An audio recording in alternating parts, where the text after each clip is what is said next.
Hi everyone, I'm Giantsbane and welcome back to Let's Play Chrono Trigger Part 18. Thanks for joining me again. And picking up where we left off last time, delivering some rations back to the Night Captain at this bridge is under siege by the Magus' forces. And it looks like...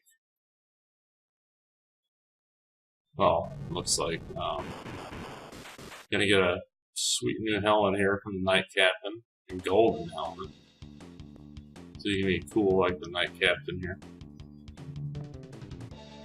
Of course, that's also because you're also going to go fight some of the Magus' troops, which is pretty easy, all said and done. There's a boss at the end, skeleton dude, but we'll talk about him when we get there. He's not too bad. Basically, you just want to keep your health above, I think, 50.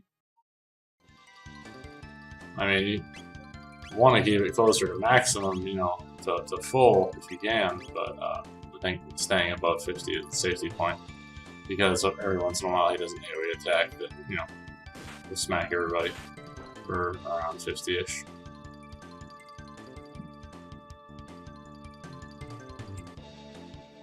Now, most of these monsters on the bridge are strong against physical attacks, so you have to use magic damage on them.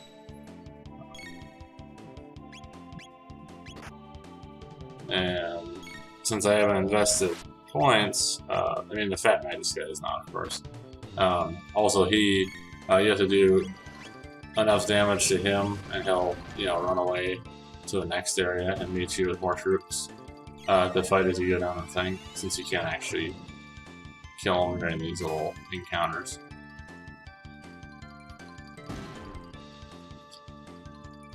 He's a big talker, though. But yeah, he's pretty... Oh, Ozzy needs help. Fight's over. On to the next one.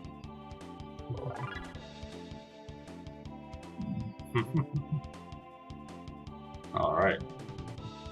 What do we got here? For the dead soldiers.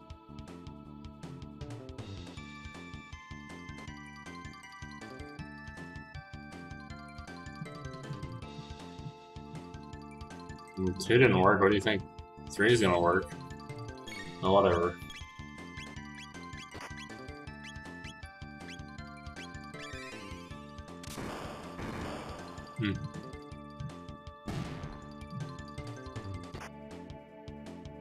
Alright.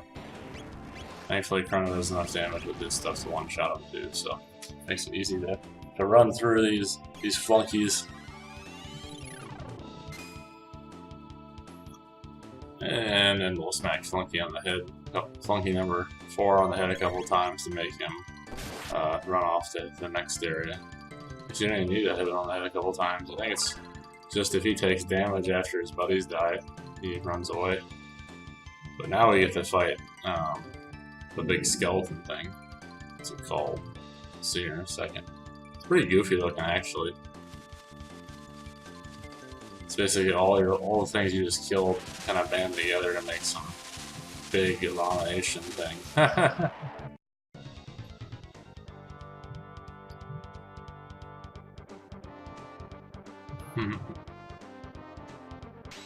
Zombor. Yeah, and you want to attack his head first. It's I mean, his bottom half will make attacks after you do that, but it's more important to take his head out with physical attacks first. At least I think. I don't think magic does much damage to his head.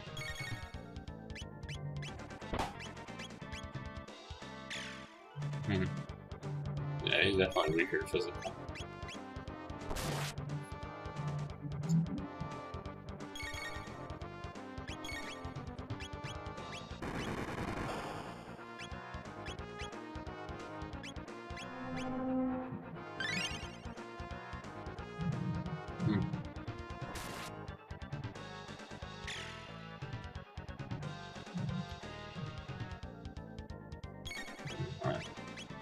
Oh no! It does that from time to time. It's not too bad.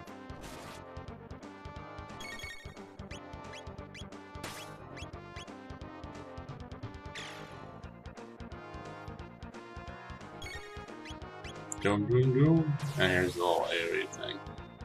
Oh wait, want to keep yourself above. I want to say keep yourself at 100 or higher, because you know it might go past 90 and hurt more. Doesn't happen. He doesn't do it very often, but.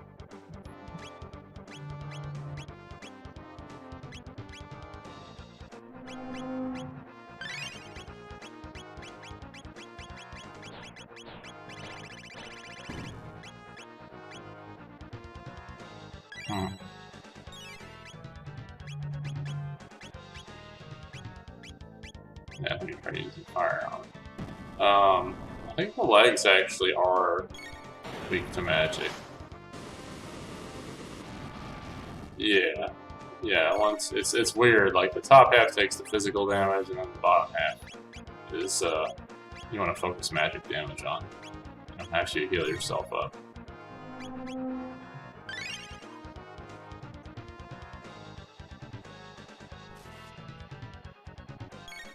I mean, Chrono still has a little bit to it, but the other two can't help you do any damage without using their magic attacks.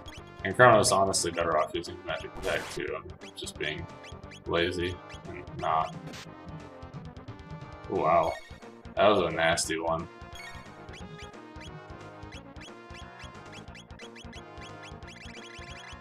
I sworn I had a revive somewhere, but I guess not.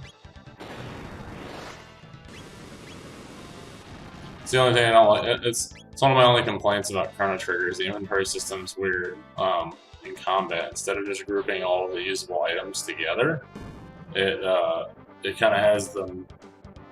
It leaves the other items in your inventory that you can't use in combat to separate them. So when you go to look at the menu, you see big gaps of space in between, and you have to scroll around sometimes. And since combat's on a clock. That's not always the best thing to have to do.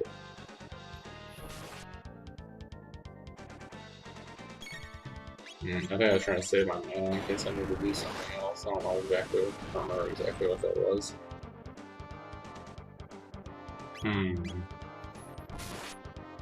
There we go.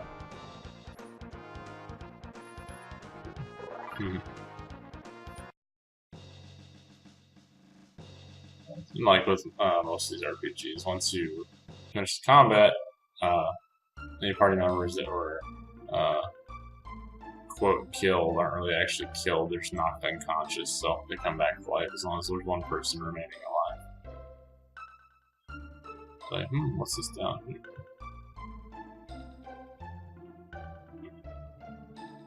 Explore the soul, village of the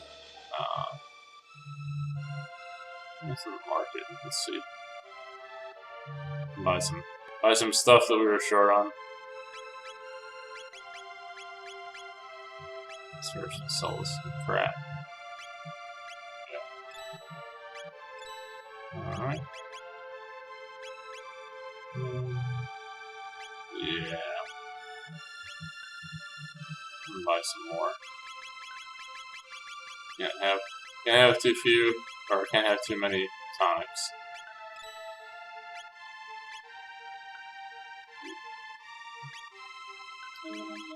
I guess I didn't have any revives, so should probably get a few of those. A little more expensive, but it's okay. Not spending money on a lot of stuff. Most of the stuff you'll spend your money on is consumables anyway, because you find a lot of your gear around the game world. Or at least you're supposed to. What are we doing, Chrono? I'm gonna explore the residence. That's right, there's a little tab up here. No? Yeah, it's right there. Fucker, there it is. Oh, it's locked. That's right. I gotta talk to this old man over here. And this is where the thing you picked up in the first castle comes in handy. Now you get Bromide and trade it for a tab. Well, he's just like, I'm not gonna tell you what it is.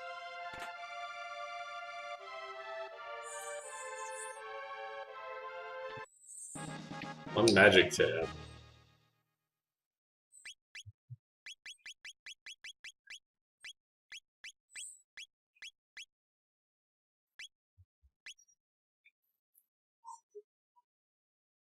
it is nice that there's so many random little innocuous things that you pick up along the way that wind up being useful later on. Although you still I mean, like this. I mean, you do have to do some exploring for some of it too. Like for a lot of it, actually. Because like this, you wouldn't. Most of the time, you know, most people wouldn't randomly come across it. I mean, the game doesn't, you know, it's an older game, so it doesn't lead you by the nose, but, you know, so it is good to explore anyway, but, there is also that kind of, you know, overarching kind of general guidance as far as the story is concerned that kind of pushes you in the right direction. So it's, you know, hard to get completely lost and off track and be like, oh my god, what am I supposed to do? I have no idea. Although since there's no journal built into the game to like tell you where you left off, like your last goal or task or whatever, if you like quit the game and, you know, have a bad memory or something and picked up the next day, might be easy to forget.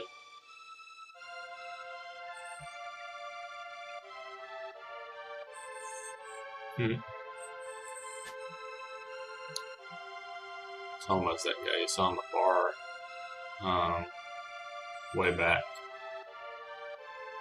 last time we came to 600 when we had to save the princess queen first time.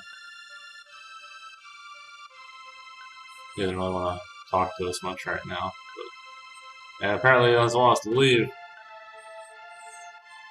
Told him it's so rude. Just jumping straight in our way. This is Fiona's villa. What's going on, Fiona? Got some nice chests here. Don't mind me, I'm just gonna go ahead and steal them. It's not a problem, right?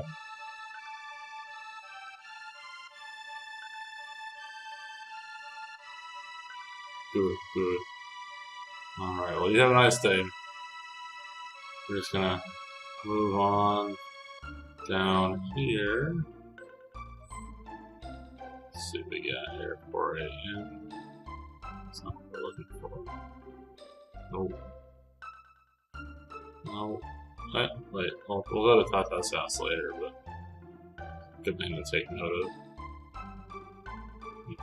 Save the Tatas.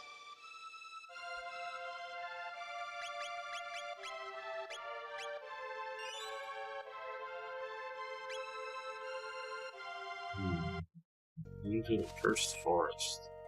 So we have to go in here first, and most of the monsters in here you can avoid by just running past them. If you feel like fighting something, go ahead, but it's completely unnecessary.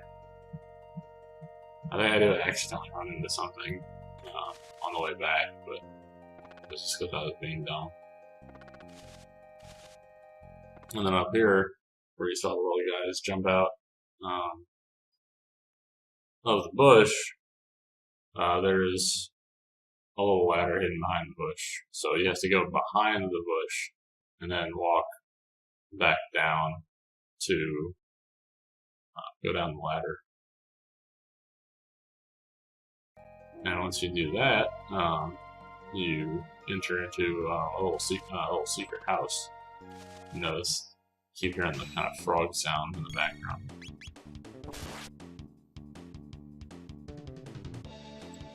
I think these things are weak to magic too. You can usually tell if it's weak to magic because Chrono will do vastly reduced damage to it.